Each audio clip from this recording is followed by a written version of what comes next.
I like that, Corey. Azteca versus Taino. Yeah. What kind of energy is burning inside of Eduardo Nunez after an ovation like physical pressure, foot pressure, and power? Diaz, what he needs to do is use the crowd against Nunez. Quiet the crowd down. Early on, one of the hallmarks of Nunez. Nice jab right there by Diaz. You know, Diaz is the one pressing the action right now. Exactly what you want in the opening round. Absolutely, but he's on the back leg right now, and this is good for Diaz. Sharp jab there. Looks to land that right hand to the body that we referenced. I think for this round, Nunez is stepping forward now, switching the pace up.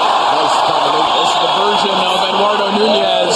Walking his man down, applying pressure, throwing combination. You know, he's switching it up right now on the back foot. On the road in Tajikistan, on the road, maybe weren't as adaptable as Diaz. Can give you a lot of different looks. For sure, you know, Diaz is a vet.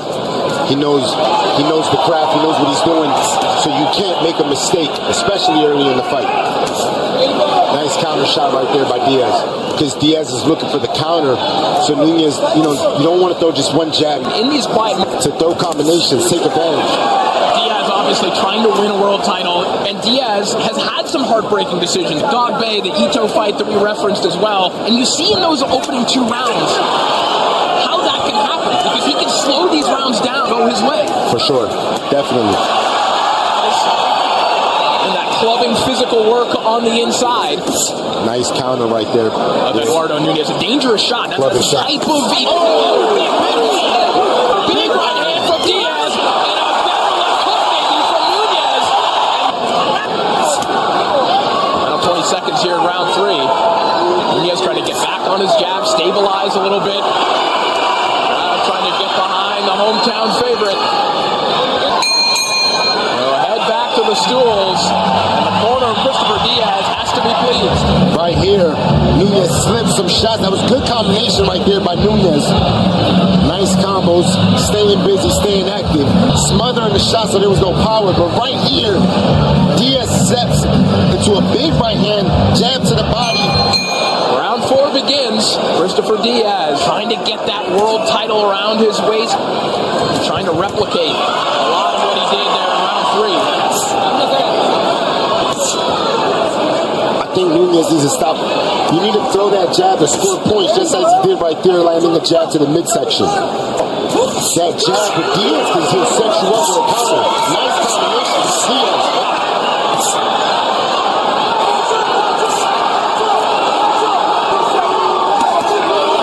Maybe trying to set a trap there along the ropes. Instead, gets back to his bread and butter, down to the body on the inside. There's that right hand to the body. That is what sets everything up for Nunez.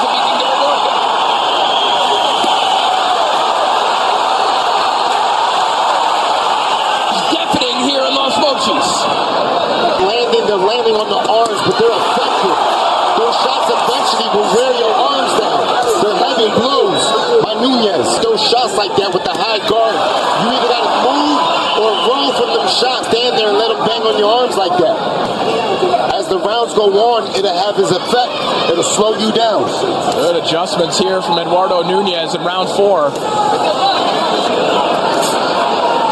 And if that's what Diaz is giving you, Nunez has to keep attacking and letting his hands go.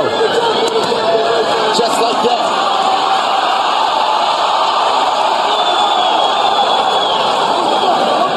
Nunez starting to get to the real estate where he wants to operate. These are big shots. These are big shots by Nunez. To win those types of exchanges against a puncher like this. Absolutely. You know, but not against a big puncher like Nunez. You want to stay on your feet. You want to move and then step out on angles. You don't want Nunez to do shots like this. Now if you're Diaz in his corner, depending on how you run this score, maybe now you have to start taking risks like this. And I like what I see from Diaz. He's trying to get that round back, and he's sitting on the shot. the big